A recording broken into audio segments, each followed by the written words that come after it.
Everyone, SM graphics YouTube channel Facebook পেজে সবাইকে স্বাগত। আজকে আবার এলাম সেই ট্রিক্স, ফটোশপের সেই ট্রিক্স নিয়ে চলে এলাম আজকে।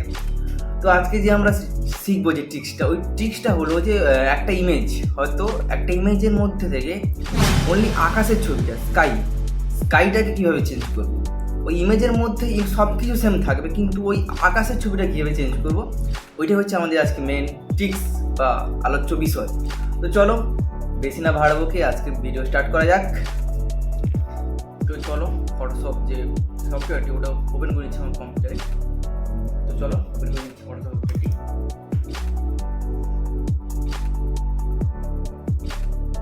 সফটওয়্যারটি ওপেন হচ্ছে, ওপেন হয়ে গেছে। তার আমরা ফাইলে যাব, দেন ওপেন দিয়ে একটা ইমেজ সিলেক্ট করবো, ঠিক আছে। তো ইমেজ করলাম, ওপেন করবো ইমেজটা। আমি এই ইমেজটা কেন করলাম, আনলাম এখানে।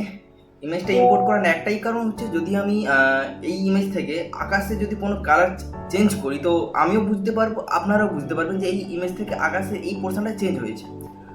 তো এই জন্য আমি এই ছবিটা এখানে ইম্পোর্ট করলাম। দেন ইমেজটা হলো, ইম্পোর্ট হলো। তারপরে এডিট, স্কাই রিপ্লেসমেন্ট। দেখো উপরে আমার এই পোর্শনের এই যে জায়গাটায় এই যে ইমেজটা আছে ওইটা এখন আসছে। আমি যদি চাই অন্য কিছু, যদি ইমেজ চাইছি আকাশের ইমেজ অ্যাড করতে, তো অ্যাড করতে পারি। তো এখানে অনেক আকাশের ইমেজ আমরা পেয়ে যাবো।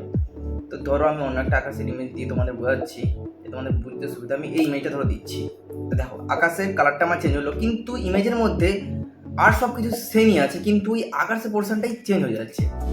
তো চলো আমি যদি আমি চাইছি যে এখানে আর কোনো আকাশের ইমেজ আমি ইনপুট করবো, এগুলো আমার পছন্দ হচ্ছে না। তো এখানে দেখো একটা প্লাস আইকন আছে, প্লাস আইকনে ক্লিক করলাম।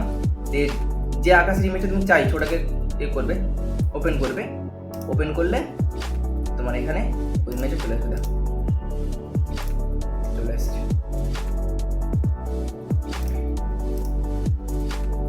তো এই ছিল আজকে আমাদের ভিডিও।